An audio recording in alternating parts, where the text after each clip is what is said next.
Assalamualaikum warahmatullahi wabarakatuh. Perkenalkan, nama saya Murni Agustina Andini, perwakilan dari SMA Swasta Bina Bangsa 01. Di sini saya akan memberikan tanggapan saya mengenai pernyataan setujukah kamu kalau kebijakan monarki harus dihapuskan. Pertama-tama mari kita mengenal apa itu sistem monarki. Dalam bahasa Yunani, monarki terbagi menjadi monos, yaitu satu, dan juga arkein, yang berarti raja. Dapat disimpulkan dari dua kata ini, monarki berarti sebuah sistem pemerintahan yang masih menganut sistem kerajaan atau kesultanan yang dipimpin oleh raja, ratu, atau kaisar. Sistem monarki sendiri terbagi menjadi 3. Pertama, ada sistem monarki absolut, di mana pemerintahannya dipegang oleh raja. Keputusan, perizinan, dan juga hal-hal yang dilakukan oleh raja tidak dapat ditentang oleh rakyatnya. Atau monarki absolut ini bisa disebut sebagai monarki mutlak. Kedua, ada monarki konstitusional, di mana monarki ini mengakui raja, ratu, kaisar sebagai kepala negara, namun masih memegang bentuk trias politika. Trias politika sendiri ada legislatif, yudikatif, dan eksekutif. Dan monarki konstitusional ini adalah monarki yang masih digunakan oleh beberapa negara yang masih menganut sistem monarki sendiri, seperti Thailand, Jepang, Inggris, Jordania, Kamboja, dan Malaysia. Lalu yang terakhir ada monarki parlementer, di mana raja, ratu, atau kaisar hanya sebagai kepala negara, sedangkan kekuasaan tertingginya ada pada menterinya atau parlemen dewannya. Parlemen sendiri merupakan legislatif negara, sistem Westminster dari Britania Raya. Di sini kita akan membahas lebih ke arah monarki konstitusional, di mana sistem ini yang masih dipakai oleh negara-negara pada zaman masa kini.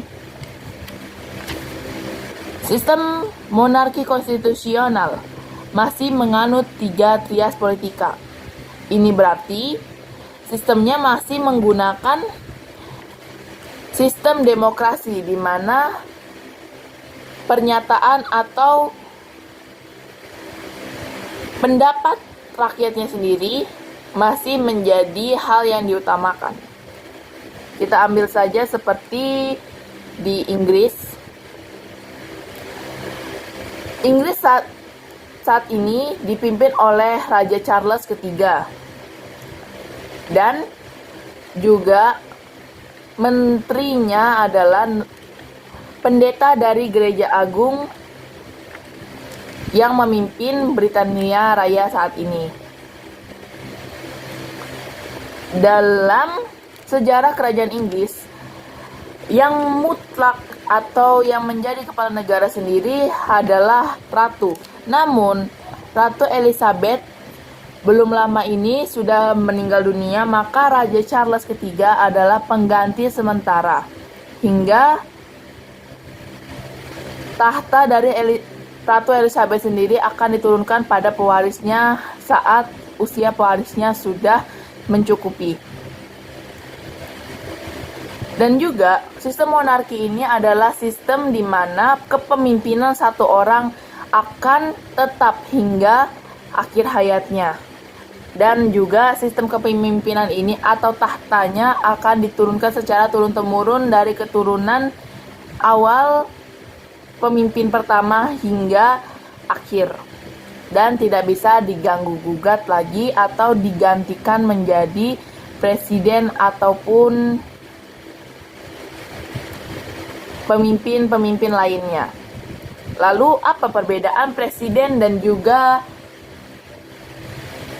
raja, ratu, atau kaisar ini?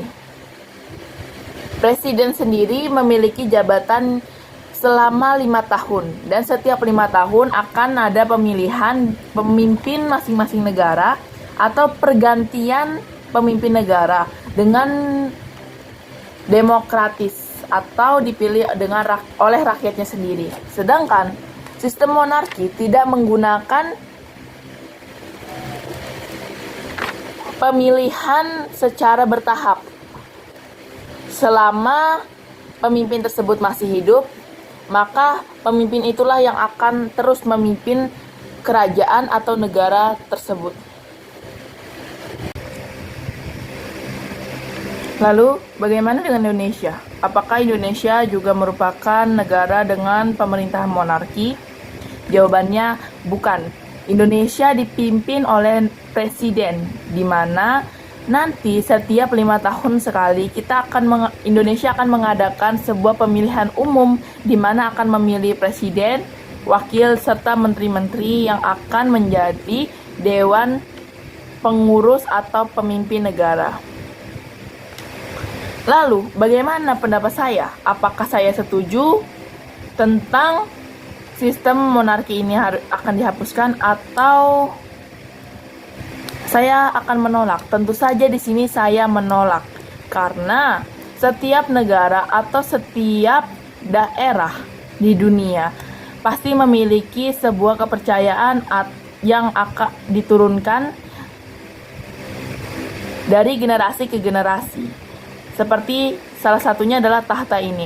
Tahta ini juga diturunkan secara turun-temurun, tentunya dengan ketentuan-ketentuan yang sudah ditetapkan oleh leluhurnya, dan menjadi salah satu keunikan yang masih harus bisa dijaga oleh generasinya. Mungkin cukup sekian tanggapan dari saya. Kurang lebihnya saya mohon maaf. Terima kasih.